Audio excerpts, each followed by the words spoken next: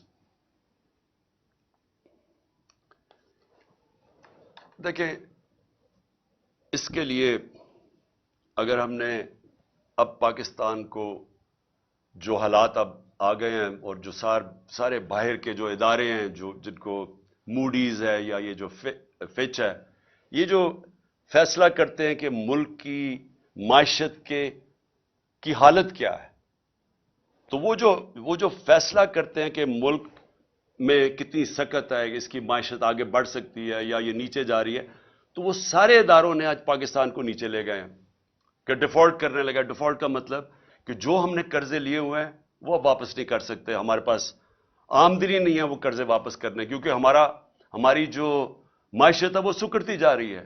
Growth rate کم ہونے کا مطلب معیشت کا سکڑنا. آپ مثلا مسئلہ اس وقت میں پھر آپ کو پہلے سمجھا دوں کہ مسئلہ کیا پاکستان کا. پاکستان کا مسئلہ یہ ہے کہ جو ملک میں ڈالرز آتے ہیں وہ کم ہیں اور جو ملک سے باہر ڈالرز جاتے ہیں وہ زیادہ ہیں. تو اس کا مطلب کیا ہوتا ہے کہ ہمارا ڈالر کے اندر خسارہ ہو جاتا ہے، جس کو کرنٹ اکاؤنٹ ڈیفیسٹ کہتے ہیں.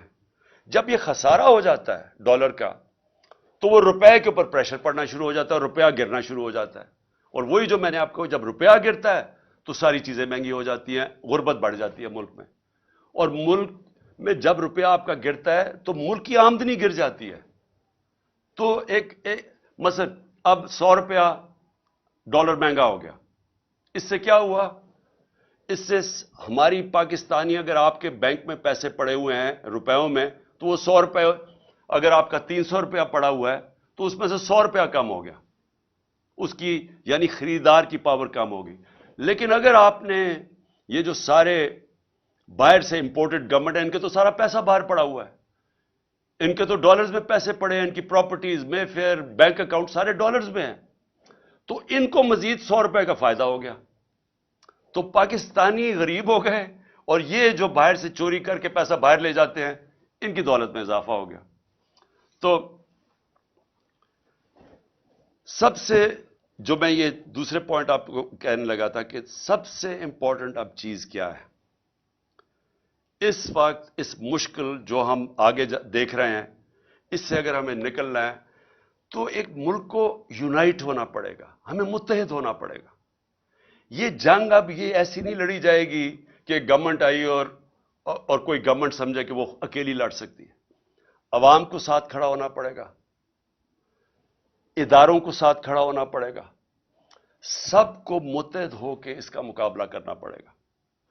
اور جب بھی دنیا کے اندر کسی قوم کے اوپر مشکل وقت آتا ہے، آپ دنیا کی تاریخ دیکھ لیں، آپ اور تو اور مثال دوسری جنگ عظیم میں 2 ملک مکمل طور پہ تباہ ہو گئے، جرمنی اور جاپان، لیکن 10 سال میں پھر کھڑے ہو گئے، کیونکہ وہ قومیں تھیں، انہوں نے مل کے مقابلہ کیا، سب اکٹھے ہوئے، ادارے سب نے فیصلہ کیا کہ ہم نے پھر سے اپنے پیر پہ کھڑا ہونا ہے اور کھڑے ہو گئے. جب قوم اکٹھی ہو جاتی ہے اس کے لیے کوئی چیز ناممکن نہیں ہوتی. قوم جب فیصلہ کر لیتی ہے کہ ہم نے اپنے پیر پہ کھڑا ہونا ہے، ایک غیرت مند ملک بننا ہے، کسی کے سامنے ہاتھ نہیں پھیلانا، جب اس میں خودداری آ جاتی ہے وہ پھر قربانیاں دیتی ہے. اور مشکل وقت سے نکلنے کے لیے ہمیشہ قربانیاں دینی پڑتی ہیں. اب میرا گھر ہے، قرضے چڑھ گئے، اب جب قرضے چڑھ گئے تو میں کیا کروں گا؟ میں اپنی آمدنی بڑھانے کی کوشش کروں گا، اور جب تک میری آمدنی بڑھتی میں اپنے خرچے کم کروں گا. اس کے علاوہ تو جب سے اللہ نے دنیا بنائی ہے اور کوئی دوسرا راستہ نہیں ہے. تو ہمارے سامنے بھی اب پاکستان کے سامنے یہ راستہ ہے، ہم نے اپنے خرچے کم کرنے ہیں. ہم نے ہر وہ ادارہ جو کہ پاکستان کے اوپر بوجھ بنا ہوا ہے، ہر وہ گورنمنٹ کارپوریشن جو بوجھ بنی، اب ہم نے سوچنا ہے کہ ہم کیسے ان کو ٹھیک کرنا ہے. اور اس کے لیے ہمیں وہ جو پاکستان نے اپنی تاریخ میں نہیں اٹھائے، ہم شارٹ کٹس لے لیتے ہیں، ہم ایڈ لے لیتے ہیں، ہم قرضے لے لیتے ہیں. اس سے کیا ہوتا ہے، اور جو یہ حکومت کرنے کی کوشش کر رہی ہے، ہاتھ پھیلایا کہ جو کہیں سے قرضے آ جائیں، بڑا یعنی خوشیاں بنائی جاتی ہیں کہ جی وہاں سے چائنا نے $500 ملین کا قرضہ دے دیا. لیکن یہ تو کینسر کا علاج ڈسپرن سے ہو رہا ہے، کینسر تو پھیلتی جا رہی ہے. کینسر کا جب تک کینسر کاٹ کے نکالی نہیں جائے گی، اب یہ ملک کا علاج ہو نہیں سکتا قرضوں سے. تو اس سے کیا کرنا ہے؟ پہلے تو ہم نے اپنے خرچے کم کرنے ہیں. کئی ہماری گورنمنٹ کارپوریشن نقصان کر رہی ہیں، ان کو بالکل ریسٹرکچر کرنا ہے. ہم نے اتنی بڑی گورنمنٹس بنا دی ہیں، سوچنا ہے کہ ان کو ہم نے صحیح طرح چلانا کیسے ہے. ہم نے مثلاً پینشنز ہیں، اور پینشنز اتنی زیادہ ہو گئی ہیں کہ ہمارا جو خرچہ ایک صوبے کا خرچہ ہوتا ہے، اس میں اس کا زیادہ پیسہ پینشنز پہ چلا جاتا ہے. حالانکہ دنیا میں پینشنز کے لیے پیسہ بنایا جاتا ہے. پینشنز کو سیونگ کروا کے جو لوگ پینشن دے رہے ہوتے ہیں وہ اپنی پینشن فنڈ میں کنٹریبیوٹ کرتے رہتے ہیں، وہ بڑا فنڈ بن جاتا ہے. مہاتر محمد نے مجھے بتایا کہ وہ ان کا جو پینشن فنڈ ہے وہ ان کے لیے پیسے وہ انویسٹ کرتے ہیں، اسے پیسہ آتا ہے، اور اس سے پیسے میں وہ ملک کی دولت میں اضافہ ہوتا ہے. ہمارے لیے وہ بوجھ بنا ہوا ہے. تو میں صرف مثال دے رہا ہوں کہ ہمیں اب وہ قدم اٹھانے پڑیں گے جو اب تک ہم پاکستان میں نہیں کرتے رہے. ریولوشنری چینجز کرنے پڑیں گے، اور اس میں سب کو اکٹھا ہونا پڑے گا. ہم سارے جو ادارے ہیں سب کو فیصلہ کرنا پڑے گا کہ اب یہ راستہ ہے ہمارا، اور ہم سب نے اس راستے پہ جانا ہے. آمدنی کیسے بڑھے گی؟ ایکسپورٹس بڑھانی پڑیں گے، یعنی اس ملک میں اب ڈالر لانے پڑیں گے. وہ کون کون سے طریقے ڈالرز لانے کے لیے؟ ایکسپورٹس. آج تک کسی نے توجہ ہی نہیں دی ایکسپورٹس کے اوپر. جو ساری دنیا میں ملک آگے بڑھے ہیں، چائنا آگے بڑھا ہے، ایسٹ ایشین ٹائیگرز آگے بڑھے ہیں، وہ ساروں نے اپنی ایکسپورٹس کے اوپر زور دیا ہے. ہم نے کبھی توجہ ہی نہیں دی کسی نے. ہم جب آئے تھے تو پچھلے 5 سال ہمارے پہلے export to G D P ratio وہ نیچے چلی گئی تھی، بجائے پازیٹو ہونے کے نیچے آ گیا تھا، کیونکہ کسی کی توجہ ہی نہیں ہے ایکسپورٹس کے اوپر. تو سب سے پہلے تو دولت میں اضافہ کرنے کے لیے، اپنے ملک کی دولت اضافہ کرنے کے لیے سب کو سمجھانا پڑے گا کہ ہر چیز جو پاکستان ایکسپورٹ کر سکتا ہے، ہمارے ساری گورنمنٹ کے اداروں نے پورا مل کے ان کی مدد کرنی ہے کہ وہ ایکسپورٹ زیادہ کریں. ابھی آپ ایکسپورٹر سے، جب میں پرائم منسٹر تھا تو ان سے پوچھتا تھا تو وہ آتے ساتھ ہی بتاتے تھے کہ کتنی رکاوٹیں ہیں ان کے راستے میں، کہ ہماری گورنمنٹ کی کتنی رکاوٹیں ہیں ان کے راستے میں ایکسپورٹ کرنے کے لیے. تو پہلے تو یہ سمجھ لینا کہ جب تک ہم ایکسپورٹس کے اوپر ساری قوم مل کے انکریج نہیں کرے گی، ایکسپورٹرز کو پرائزز نہیں دیں گے، ان کو ہم ریکگنائز نہیں کریں گے، ان کو وی آئی پیز نہیں بنائیں گے، تب تک یہ ملک اب اس دلدل سے نہیں نکل سکتا. اس کے علاوہ، ایکسپورٹس کے علاوہ اور کون سی چیزیں ہیں جو ڈالر لا سکتی ہیں؟ پہلے تو سوچیں اور کون سی چیز ڈالرز ہمارا خرچہ بچا سکتی ہے. ہم مثلا پام آئل امپورٹ کرتے ہیں، ہم نے کیوں نہیں سوچا کہ اور کیا طریقے ہیں کہ ہم پام آئل کی اپنی امپورٹ کم کر سکیں. ہم نے پختونخوا کے اندر 2013 کے بعد ایک پورا زیتون کی پوری پلانٹیشن کرنی شروع کی، اور آج وہ انقلاب آ چکا ہے زیتون کا. اور زیتون کے اتنے ہم نے اب وہ لگا دیے ہیں، جنگل بنا دیے ہیں کہ انشاءاللہ تھوڑی دیر کے بعد ہم زیتون ایکسپورٹ کر سکیں گے. لیکن یہ ہمیں سب پہلے چیزیں سوچنی چاہیے تھی، کیونکہ جب بھی پاکستان کا اب آگے دیکھیں گے تو سارا وقت ہمیں سوچنا ہے کہ ڈالرز اس ملک میں کیسے آئیں گے. کون سی ایسی مثلا ٹورزم ہے. سوئٹزرلینڈ صرف ٹورزم سے 60 سے 80 ارب ڈالر کماتا ہے ٹورزم سے. ہمارا جو پہاڑی علاقہ ہے، یہ جس کو ہم ناردرن ایریاز کہتے ہیں، وہ دگنا ہے سوئٹزرلینڈ سے، اس سے زیادہ خوبصورت ہے. لیکن ہم تو کوئی پیسہ نہیں کماتے اس سے، کیونکہ ہم نے کسی نے سوچا ہی نہیں ہے. ہمارے جو اس ملک میں صاحب اقتدار، ہماری ایلیٹ، وہ ساری گرمیاں تو گزارتی ہے جا کے انگلینڈ میں اور یورپ میں چلی جاتی ہے. کسی کو پتہ ہی نہیں ہے کہ ہم کس طرح کی، اللہ نے ہمیں کس طرح کی نعمتیں دی ہوئی ہیں جو ہمارے ہیں. تو ہم نے کبھی سوچا ہی نہیں ہے اس کا. تو ایکسپورٹس بڑھانا، ٹورزم، پھر جس طرح میں نے کہا پام آئل، زیتون، ہر چیز وہ جو ہم باہر سے امپورٹ کرتے ہیں پاکستان میں ہر کچھ ہم اگوا سکتے ہیں. ہم نے کبھی اس کے اوپر نہیں سوچا. ہمارا سارا تقریباً کتنے 100 کلومیٹر کا ہمارا سمندر ہے، ادھر ہم سارا پام آئل اگا سکتے ہیں، کبھی کسی نے سوچا نہیں. پھر ہم کیسے، جو اصل اب چیلنج ہے میں آپ کو سنوں کہ انویسٹمنٹ لے کے آنی ہے پاکستان میں، ہم کیسے انویسٹمنٹ لا سکتے ہیں. میں اب آپ کو، ہندوستان 6.5 گنا بڑا پاکستان سے ہے. پچھلے سال پاکستان میں جو انویسٹمنٹ آئی ہے 2022 میں 2 ارب ڈالر. ہندوستان میں کتنی انویسٹمنٹ آئی ہے؟ 75 ارب ڈالر. ہم جب تک ایک ملک میں انویسٹمنٹ ہی لے کے آئیں گے ہماری دولت کے اندر پھر بھی اضافہ نہیں ہوگا, کیونکہ انویسٹمنٹ جب ڈالرز میں آئے گی ہمارا جو ریزروز ہے ڈالر کے بڑھیں گے. ہمیں یہ مسئلہ نہیں آئے گا جو آج آیا ہوا ہے کہ ہمارے ریزروز ہی ختم ہو گئے, ڈالر ختم ہو گئے, روپیہ گر رہا ہے, مہنگائی بڑھ رہی ہے. کوئی پاکستان میں آج سرمایہ کاری کرنے کے لیے کیوں نہیں تیار؟ کیونکہ وہ ڈالر ہی خریدتے ہیں, اس کو ضرورت کیا جب روپیہ گر رہا ہے. باہر سے بھی کسی کو اعتماد نہیں ہے. تو تب جب انویسٹمنٹ جب تک پاکستان میں ہم نہیں لے کے آئیں گے صحیح معنی میں ہماری دولت میں اضافہ نہیں ہوگا. ہم نے ٹیکنالوجی زونز بنائے, ہم نے ایکسپورٹ زونز بنائے, ہم نے خاص طور پہ یہ بنائے اس لیے کہ جو باہر سے ہمارے ملک میں انویسٹ کرنا چاہتا ہے ادھر ہم نے ان کے لیے کنسیشنز دی, ہم نے ٹیکس بریکس دیے تاکہ وہ آئیں اور یہاں انویسٹ کریں. بدقسمتی سے جو ہمارا سب سے ہمسایہ چائنا وہ 2 سال بند ہو گیا کرونا کے اندر.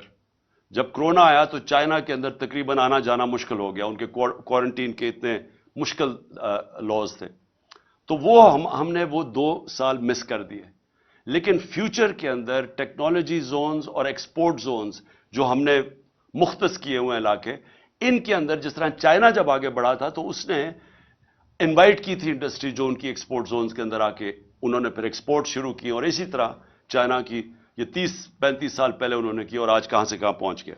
تو ایکسپورٹ زونز ہیں, ٹیکنالوجی زونز, اور ٹیکنالوجی کی اب ذرا میں ٹیکنالوجی یہ دیکھیں, آئی ٹی ایکسپورٹس.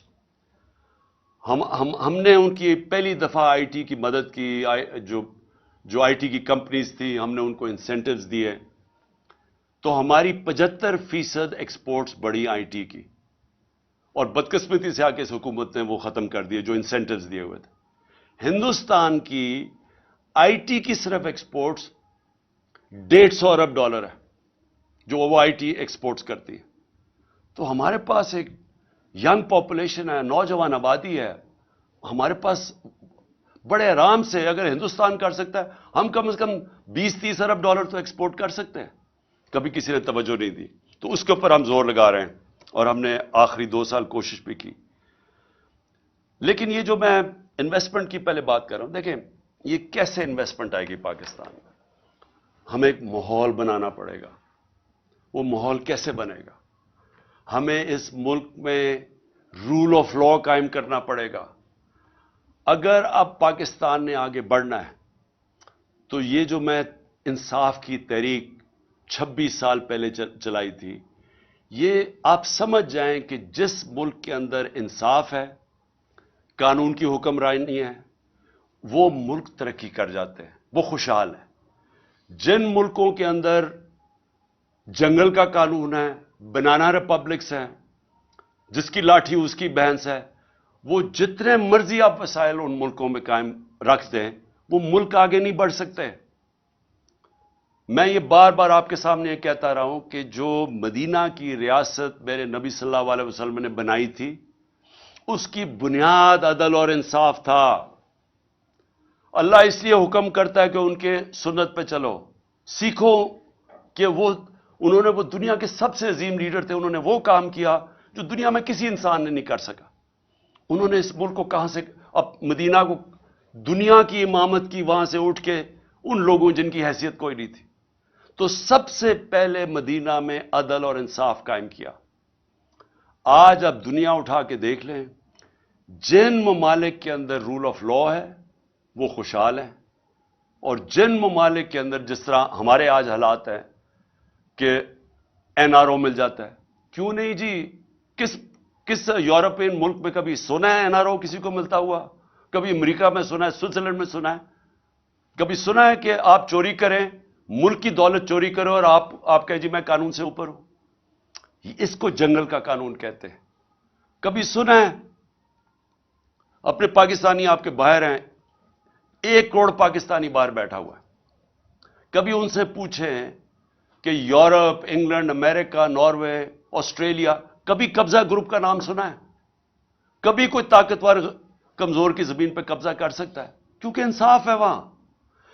کیوں آپ کے لوگ یہاں سے پوری ہر قسم کی کوشش کرتے ہیں باہر جانے کے لیے؟